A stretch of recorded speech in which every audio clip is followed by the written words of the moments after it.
ku soo dhowaada Baasigiin. Halkan waa meesha riyadaada caafimaadka iyo awoodda ay ka bilaabmaan. Waxaan nahay in ka badan jimicsi, waxaan nahay bulshadaada, waxaan nahay kaalmo joogto ah si aan u gaarno hadafyadaada. Qalabkeena casriga ah iyo tababarayaasheena khibradda leh waxay kaa caawin doonaan inaad ka gudubto xuduudahaada oo aad hesho awood aad u malayn jirtay inay suurtagal tahay. Kaalintayadu waa inaan kugu dhiirigelinno oo aan ku siino dhammaan agabka aad u baahan tahay si aad u guulaysato.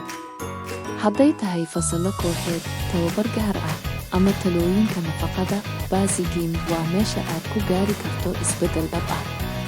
Isku diyaarso inaad dareento farqiga, isku diyaarso inaad gaarto heerarka cusub. Ku soo biir Baasigiin maanta oo bilow safarkaaga gaarka ah ee caafimaadka iyo awoodda. Halkan waxaan dhisnaa jirka iyo maskaxda labadaba.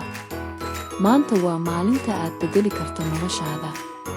Ku soo dhowaada Baasigiin, halka caafimaadka iyo awoodda ay ku kulmaan.